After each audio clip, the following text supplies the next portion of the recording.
Hello out there, I'm the oldest nerd. You know, I'm not so impressed about Vitas Mortis. While we learn a Leviathan could live 300 cycles and a pilot could live over 1,000, except when they're joined together, the pilot then would die with the ship. Other than that, there's not much there. It's a case of where if Robin Hood didn't walk into what he knew was a trap, everything would be fine. But of course, there would be no story. And so it is here. In order for there to be a story, they have to say that everybody's going to die. And so it is here. Crichton seemed to know from the beginning where this was going, and so did we, because why did they come to this planet anyway? I mean, because they heard on a commerce planet that there was a Luxon there. Okay, are they on the intergalactic Route 66, stopping occasionally to look at the sights? Aren't they supposed to be on the run? So they find an Oracle. This is a Luxon high priestess who just happens to be on this planet for whatever reason and needs a worthy Luxon warrior to attend her death. Don't go to the tournament, Robin Hood.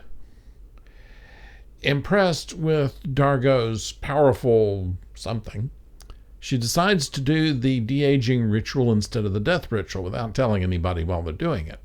Either one of those things could kill Dargo, but as he tells Chiana, I'll be fine. He's read the script. In fact, he's better than fine. Apparently, Oricon's sex is so good, he completely forgets about his late wife. Anyway, Moya's going to be fine as well. We don't need to read the script on that one. She's not going to die. Chiana's not going to be permanently stuck in alien soap suds. By the way, where does Aaron get off trying to get Chiana to do her laundry? So if none of this ever happened, there would be no difference. Nothing in this episode has any effect on anything else this season, except maybe for Crichton's attitude, and he was hardly even needed in the episode at all. This could have been placed in the first season before meeting Scorpius. I'll admit that it bucked the trope of the conniving alien who knew what she was doing. In this case, the Oracle was unaware that she was doing harm, and then she did try to fix it, although she almost thought maybe I can just run away. But it showed everybody else kind of out of character as well. Chiana doing laundry, why is she even doing that?